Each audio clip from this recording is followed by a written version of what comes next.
sa puso ng Sinin People's Choice Award. Congratulations to Batang Quiapo.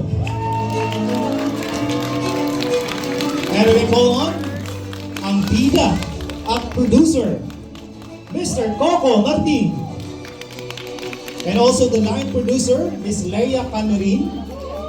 And the production head, Ms. Ayla Garcia.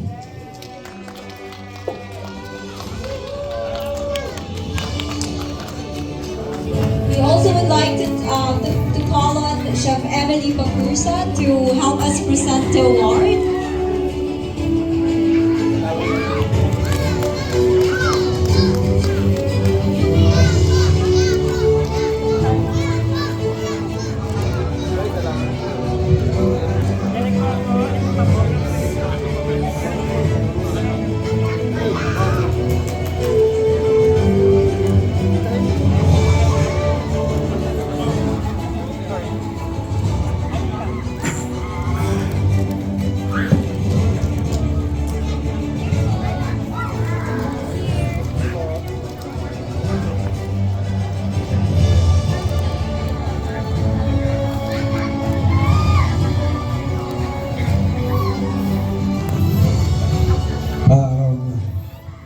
Alam niyo po, kahit na may trabaho kami ngayong araw na to, talaga po, kahit gaano ka-traffic ang pinagdaanan namin kanina, sinadya po talaga namin to. Kasi para po sa amin, napaka-special po ng gabi nito at napaka-special po ng festival nito.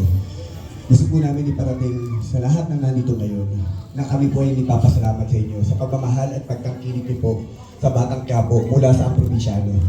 Kasi po, ito po nagiging daan, itong show na to, para kahit paano makapagbigay muli ng inspirasyon sa maraming mga artista, sa maraming mga stuntman, sa maraming mga artista natin na medyo nakalimutan na. Dahil sa Batang Quiapo at sa